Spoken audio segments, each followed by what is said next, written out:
In order for Victor Wembanyama to become the face of the league, first of all, his height puts him on the map already because he is doing things at a size that we've never seen before. He's not just a big that stands underneath the net just to, grab rebound after rebound. No, he can shoot, he can play physical defense. But I think in order for Wemby to solidify himself as that, I mean, just look at that photo. That's just like, I that can't looks laugh. photoshopped. I have to laugh. That's I literally have silly. to laugh when I see that. That's amazing. And like I always go back to the photo of Wemby holding a baseball when he threw out the first pitch at a baseball game. It looked like how I look when I hold a peanut in my hand. Like he was just like holding it like it was no big deal. But for Wemby to be the face of the league, he needs to be putting up crazy, crazy, crazy stats, which I think he already is defensively. I think he needs to pair that offensively. He needs to stay healthy.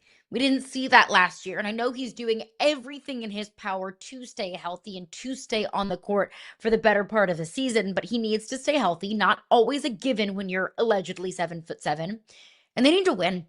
Like they not they need to win, they need to make splashes in the postseason because winning games and putting up stats in the regular season is wonderful. That's great and that's cute and all.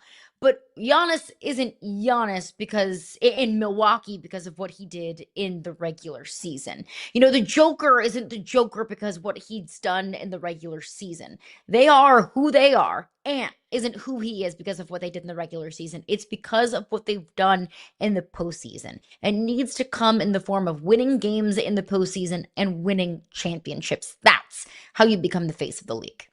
Yeah, in a lot of ways, I don't disagree with that. The Spurs have to be very good because, frankly, it wasn't that long ago that we all thought Zion was going to be the face of the league. And for a lot of reasons, part of it was he just didn't perform. Part of it, to your point, he didn't stay healthy because he didn't take care of himself the right way.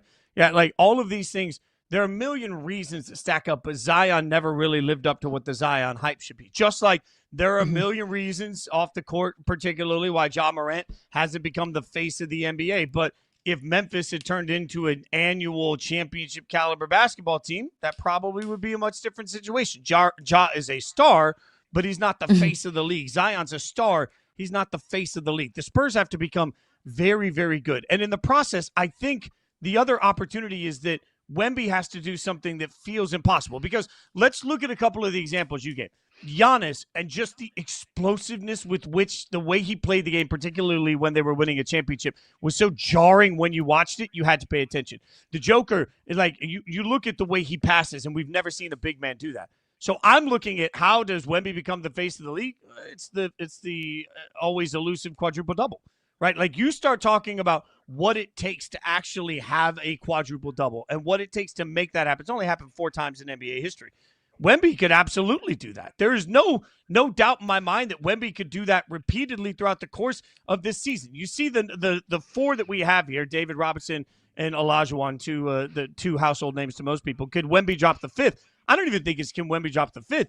It's can Wemby do it again and again and again. He came 1 short last year of doing it in a season where he wasn't 7'7". And so, yes, to your point, they got to win. But I think he also has to do something that is so wildly historic that we're forced to pay attention. Like, even if you didn't give a damn about the NBA, when Russell Westbrook was averaging a triple-double for the season, everybody stopped and said, no, we got to talk about Russ. Now, the following season, he did it again. We didn't care because we'd already seen it.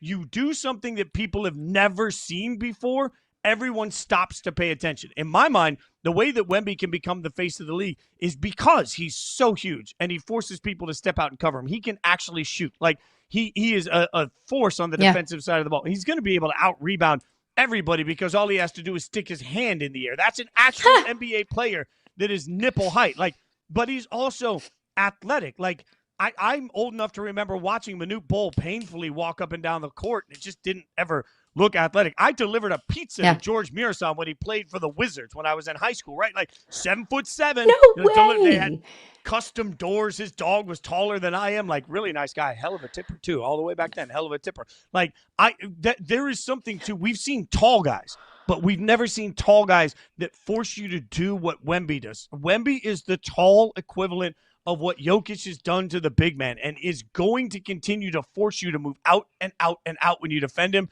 I think there's opportunity for that quadruple double. If he can land 4 of them this season, he becomes historic. If he can land 2 of them this year, he becomes face of the league. That's the opportunity for Wemby.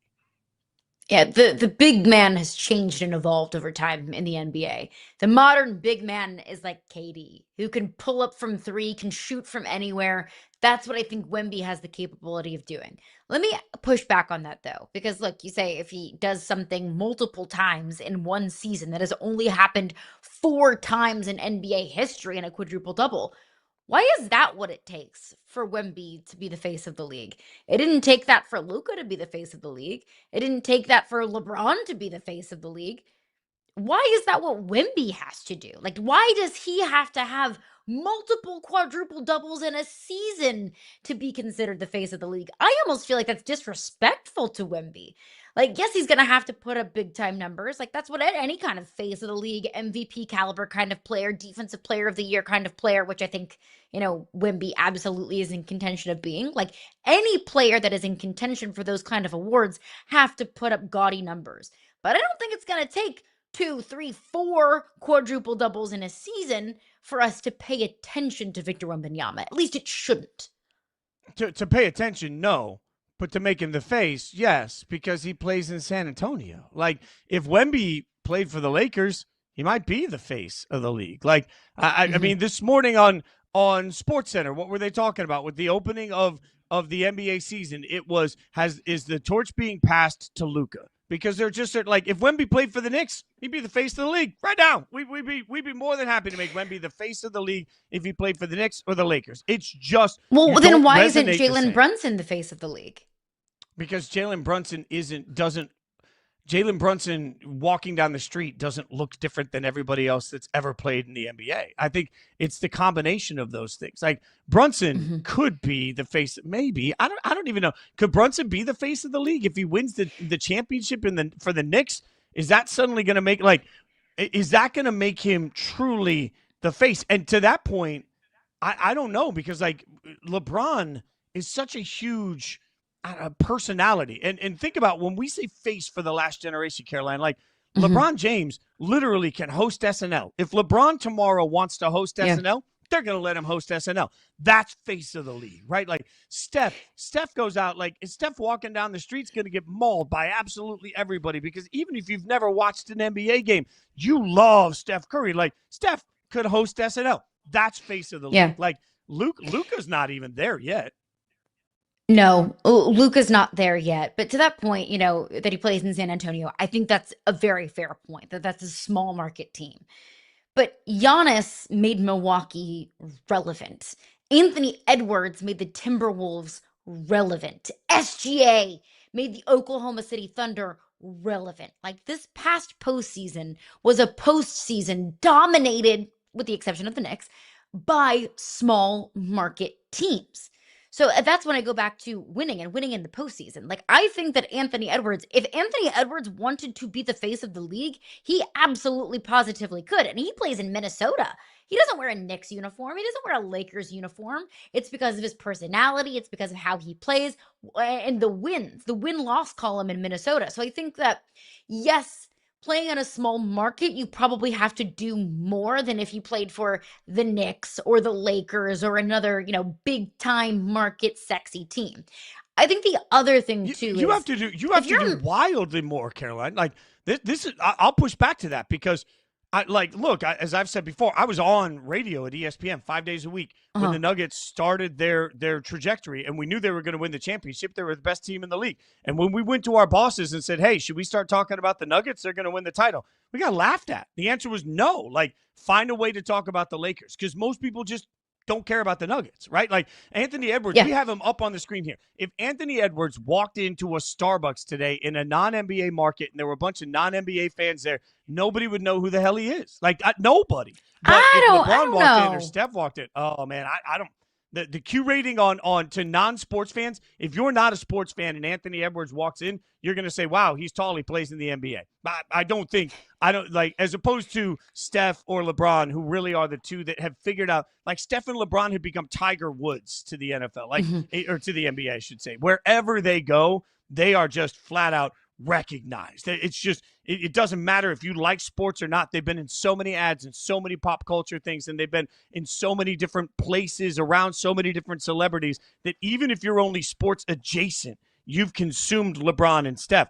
I don't think that there's a damn thing you can do to make yourself that from Minnesota or San Antonio or even, frankly, from Milwaukee. I think most people that don't like the NBA, while they know who Giannis Antetokounmpo is by name, if he walked into a Starbucks in the middle of Montana, I don't know that most people casually would look around and say, that's Giannis.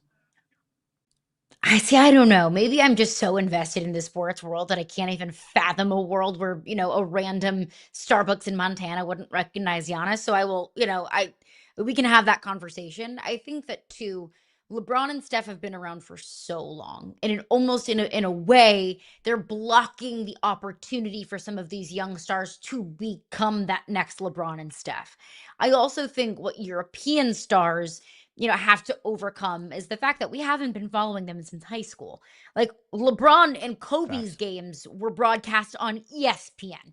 That we knew who Zion was because every single time Duke played a basketball game, it was the number one story on SportsCenter. I think we all fell in love with Steph Curry and the underdog story of Davidson in the NCAA tournament. Even Anthony Edwards. Anthony Edwards played at Georgia, which isn't necessarily a basketball powerhouse, so he wasn't the same kind of star that Zion was, not even close to the same kind of star that Zion was in college. But I think we still knew the name Anthony Edwards coming out of college in a different way. Same thing with John Morant at Murray State, not Duke or North Carolina by any means, but people knew John Morant in college.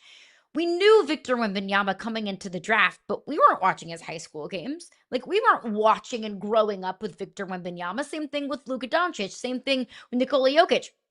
What's the story that we always like to tell about Jokic? There was a Taco Bell commercial playing when he got drafted. Nobody knows these European guys until they come into the NBA. So those European guys have an extra barrier to kind of get past in terms of national relevancy because we haven't been talking about them since they were 16 years old. Yeah, you're 1,000% right. I go back to where you and I met years ago, SportsCenter on Snapchat. We used to do rips when Luka was playing professionally in Europe.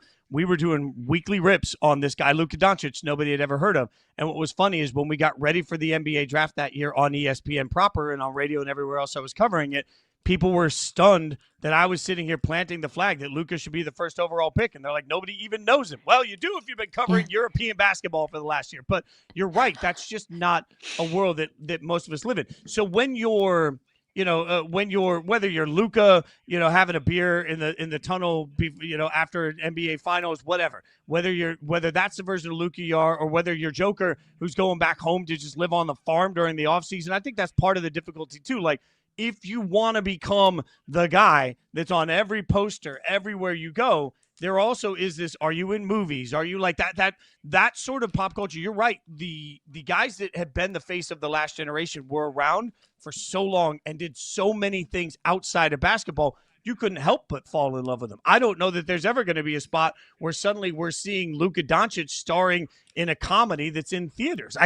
I don't know. Like, Wemby doesn't strike me as the type of person that's suddenly going to wake up next week and find himself making special sitcom appearances on random TV shows. And that's the sort of thing that it takes to become a face.